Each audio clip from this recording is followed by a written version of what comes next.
I don't care which side you're on, but I think that critical thinking is one of the most crucial and dangerous skill that we can have as a person. Developing critical thinking requires us to engage with those who challenge our existing beliefs. I get it's uncomfortable, so we often avoid it. Sometimes we hear an opinion that opposes our views, right? And immediately our reaction is anger or annoyance, or we just want to jump straight in to defend ourselves in a way that we can't really do so, if that makes sense. Like, we have trouble defending ourselves. You know, we get annoyed because like, why are they kind of right? Oftentimes, I think those reactions that we have is an indication that our beliefs are challenged in a way that we haven't fully examined. There are holes to our argument that we never really thought of, you know? Because you can't learn unless someone challenges your opinion. Because in your head, your arguments, your views are always the truth. I think it's a really good thing to have these like reactions. It's not a competition. You didn't lose a debate or anything. Rather, look at it as an opportunity to grow, to learn, to see both sides and see how your argument can be strengthened. Honestly, I'm just saying this as a reminder to myself as well. With social media, it's so hard to see both sides because it just feeds us what we want to see, which leads to confirmation bias, and then we're just trapped in an echo chamber.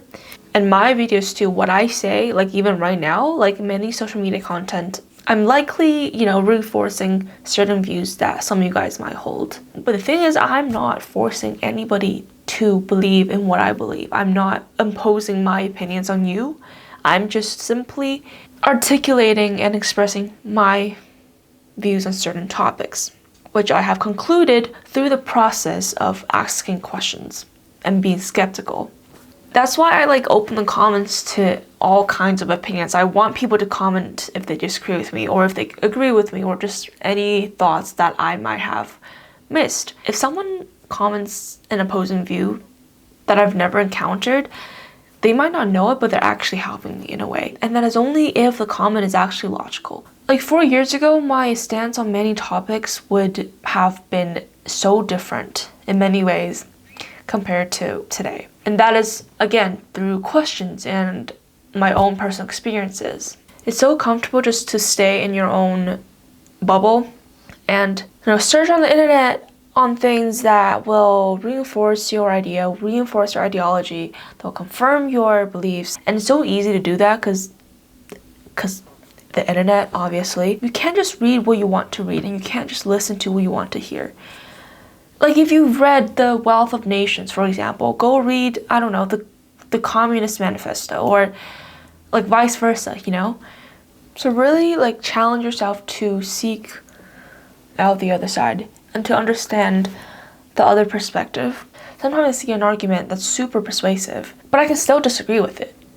Being persuasive doesn't necessarily mean that I have to change my opinion. It just means that if I accept these premises, I also have to accept the conclusion.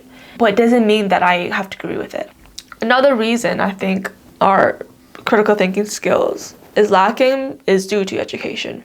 So education is teaching students how to think critically and independently. Schools are institutions designed to provide education. So therefore, the primary goal of a school, whether that's university, high school, elementary school, should be to teach students how to think, not what to think. Even if absolute neutrality is impossible, we can still minimize indoctrination. I'm not saying that we should replace knowledge acquisition. Critical thinking should be developed alongside it. Speaking of knowledge, I want to make sure that we know the difference between knowledge and wisdom. Having knowledge doesn't necessarily make you wise. Knowledge is the familiarity with facts or principles gained through studies, observations, experiences, etc. The thing with knowledge is that anyone can obtain knowledge and memorize facts. But it doesn't mean anything unless you can apply that knowledge. So wisdom is the ability to use that knowledge that you have with good judgment. And one way we can get there is by asking questions. The videos you watch, ask questions, be skeptical. And you should develop your own thinking, not just like listen to whatever someone says and you're like, oh, okay, I agree with them. So what should we do? Be skeptical and confront your misconceptions. It sounds so simple, but it's not easy. It's so uncomfortable to have your views opposed, but then you can strengthen the argument given the criticism that you receive. So get stronger and stronger every time. And I don't know, one day, you tell someone your argument and they reject it. But then you're like, oh, I know how to respond to that rejection because I'm prepared. Again, it's an opportunity for growth. It's not a bad thing if someone disagrees with you. So here's my little rant. I hope you guys got something out of it. And as always, let me know what you guys think in the comments, and I'll see you very soon.